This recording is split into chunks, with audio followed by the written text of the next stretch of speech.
Here we are once again with our season so far series, and surely by definition, this guy must be the happiest of anyone that I'm going to speak to so far because he's representing Bournemouth. Welcome along, Sam of Back of the Net podcast, and you've probably guessed from my tone and tenure that Bournemouth are top of the league and unbeaten. How are you, Sam?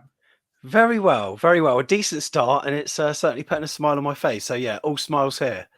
Absolutely. So let's just try and frame this. So last season, year one parachute payment, but some financial issues probably overrode a little the usage of that. It wasn't go out and blow all the money on 10 new first teamers.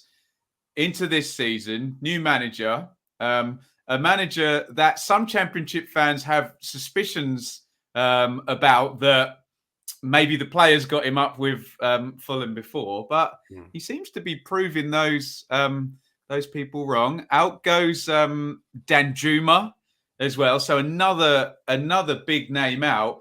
All things considered, this could not be any better, could it? 25 points and undefeated in the first 11 with all those circumstances.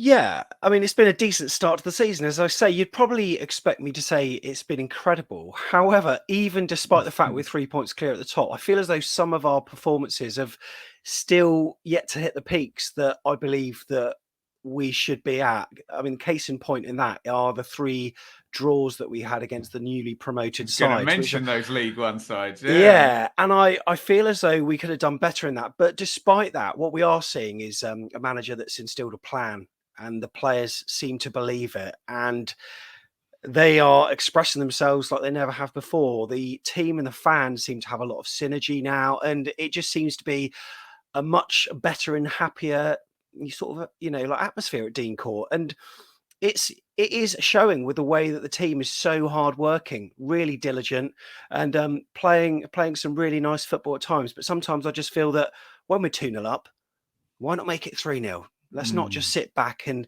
try to control games, because teams will come back in, just like Luton did, and make it a very, very squeaky bum time last sort of 20 minutes or so. And that's been the theme this season, but we've been grinding out results. So can I complain? Not really.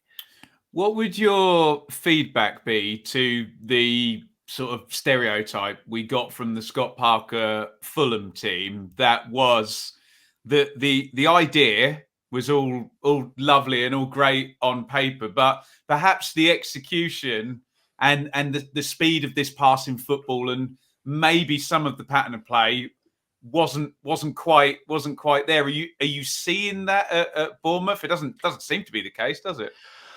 I'm seeing some elements of Scott Parker come through in terms of the intensity of the press every so often, but then there are some parts that I'm seeing that Fulham fans also warned us about as well, in terms of the fact that, when you are 2-0 up, you're not making it 3-0, and you're just kind of sitting back and controlling the game, and you're picking and choosing the times to attack. Now, my problem this season has been our first 10 minutes of the game have been pretty much awful throughout the season. We've been very poor, very lackluster. We haven't conceded, but what we've done is just almost kind of bided our time. And then for the rest of the first half, we then start to turn up the pressure. We'll score a goal, we'll score another, but then we sit back again. And that's my concern. But, so far, Scott Parker's instilled this really good mentality within the players. And really happy with what I've seen. We started to play with a plan. We seem to have some defensive solidity, something that Cherries fans haven't really seen in a long time. I think Gary Cahill is a massive part of that, because when you see him, even in the stands, he orchestrates the back four. He's constantly talking. And there's other players like Lloyd Kelly, relatively young, Jordan Zamora on the left, and they're benefiting from his experience too. So it's all going to plan.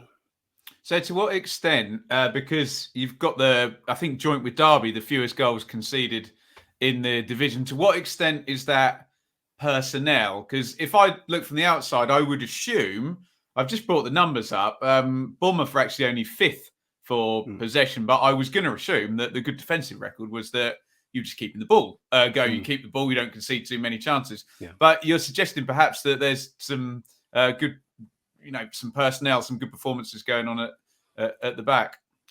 Absolutely. In fact, AFC Bournemouth on their Twitter feed at the weekend, after our 2-1 win over Sheffield United, they put out a 2-minute video that showed all our defensive blocks and people throwing their bodies on the line. And it's very much like the Scott Parker as a footballer actually, being played out through the 11 players on the pitch for Bournemouth. And it's really good to see. Like I said, something that we've not seen for a long time. I think our defence, they should take some credit. I think Adam Smith has been really solid at the back. He's been with the club for 10 or so years, a relative veteran really for the Cherries, but he's done well as well. He's another person that is benefiting from having Cahill at the back, but also our midfield as well.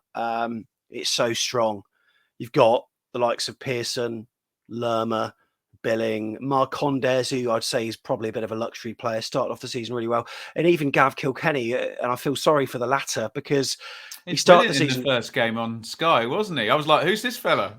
Really good, really good. But when you've got the likes of Ben Pearson coming back, you cannot not play them. And then with the likes of Lewis Cook coming back from injury, he's playing in a match in the Premier League Cup in the week for AFC Bournemouth as well. So you're kind of looking at it thinking, where are his chances going to be? And when you've got our attacking players, dovetailing really well with the midfield, like Jaden Anthony on the left-hand side and Ryan Christie now, and also Dom Solanke, then to be 3 points clear at this stage of the season, it does feel amazing, and it's a very, very positive vibe. Can you give me two names then? Who have you sort of most enjoyed watching in a Bournemouth shirt this season, and who, not in a negative sense, in a digging them out sense, but who do you think you might see a bit more of than you have so far as the season goes on? So I could name a number of players, given the fact that we're in top spot. I could go through a number of players, but I think credit's got to go to Jordan Zamora at left back, who's been a relative revelation for us. He's played in the youth sides and the academy sides, and for ages last season we were crying out for a left back because it was Diego Rico and Lloyd Kelly that were switching every week. Little did we know it was underneath Jason Tyndall and Jonathan Woodgate's nose in Jordan Zamora. Absolutely quality, and he's played with Jaden Anthony on that left attacking side throughout most of his life at the Cherries. Therefore, the way that they're working really well, it reminds me, and Cherries fans will know this, of the Mark Pugh and Charlie Daniels combination that we had back in 2014-15. They're really sort of telepathic in a way. Works really well with Philip Billing as well, who's in the middle on that left side. He creates goals, he scores goals, he gets into advanced positions, he's hard working on the ball, he's diligent, and he's displaying this ethos that as Bournemouth fans we love to see, because we don't feel as though we saw that last season. And it's the youngster that comes in that shows the rest of the team up, and now everyone else is playing like it too. So he's one that I think definitely deserves a pat on the back. One person who I think could probably pull his finger out a little bit is probably David Brooks, actually. Yeah, fair comment. Yeah, I just don't think he's showing enough endeavour. I mean, he scored this season. He created goals as well, but he only plays in patches for us. And we've done a number of interviews on our channel with ex-players who say that he's the most talented player at the club, and in training he's absolutely scary to play against. But on the pitch, we're not really seeing it. We saw it in the Premier League. Maybe that's because you get more time on the ball in the Premier League. I don't know. But in the Championship, he's not really done it for us. And when you've got players like Ryan Christie then starting to play in his position, he's had a number of good games for us already. And it's going to be very difficult for Brooks to get back in the side, because Christie's got an aggressive press, strong challenge, low centre of gravity, can hold off players, turn, feigns his body. He's an all-round superb player, and Brooks has got a lot of work to do. So I would like to see some improvement from him.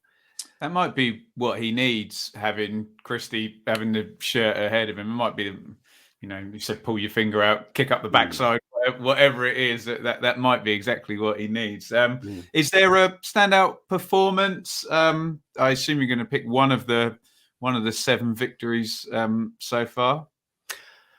I think so. And you know what? I'm going to go for the most recent as well. I mean, there were demolitions of Barnsley that should have been 5 or 6-0.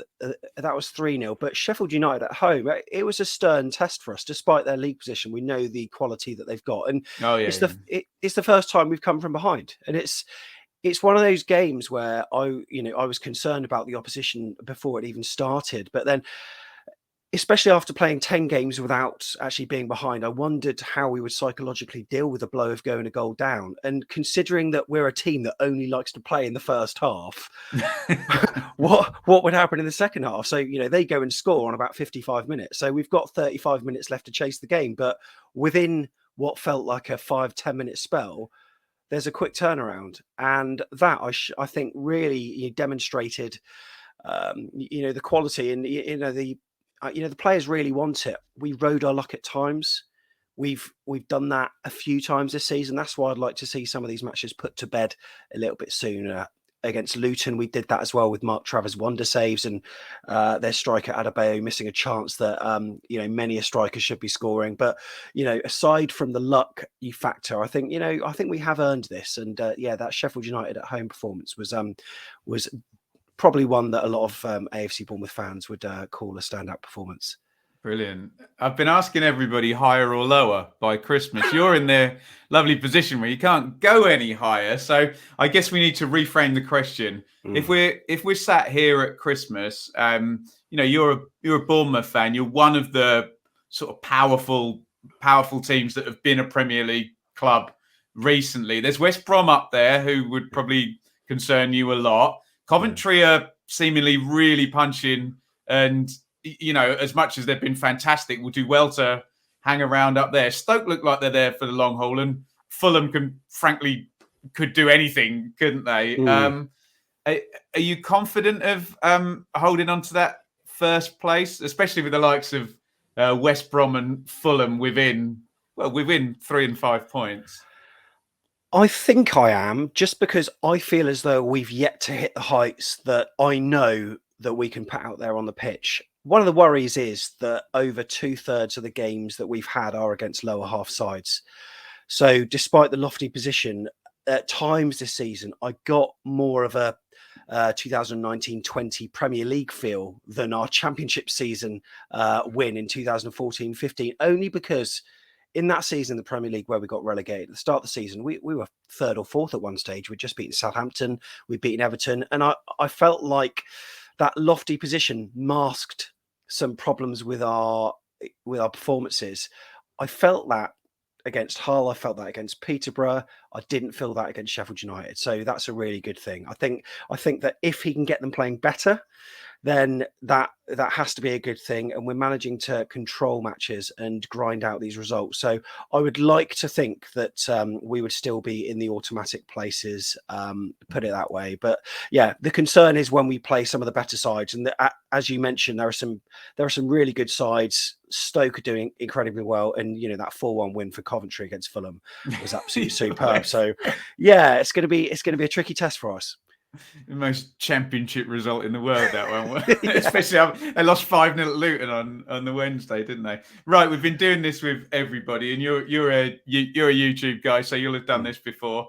Give us a grade then for Scott Parker and Bournemouth, an old school letter grade for the first. Well, this is an easy one, isn't it, for an unbeaten start on top of the league? If I can, I'll go for A-.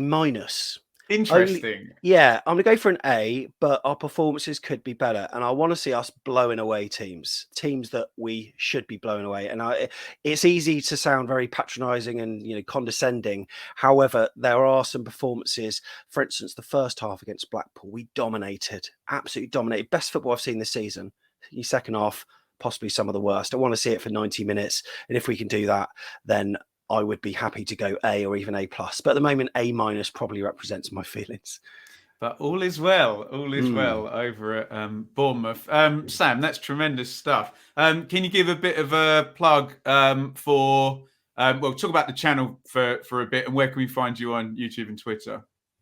Brilliant. Well, we're a podcast since 2016 covering all things AFC Bournemouth, but in the start of our relegation season in the Premier League, we decided to put onto YouTube as well. I hope your that fault, wasn't because of us. It probably is. But yeah, match day vlogs. We have our second look shows on a Sunday night dissecting the match, and preview and content throughout the week as well on everything to do with the Cherries at AFCB podcast on YouTube. And what's the Twitter handle? And for you personally? Yeah, it's at AFCB Podcast, and for me, it's at Sam Davis UK. So give me a follow. Brilliant. He's enjoying it. He's confident. Oh, Let's see. Let's see what football's like. Let's see how long that lasts for. Sam, keep up the great work and thank you for your time. Cheers, Ben.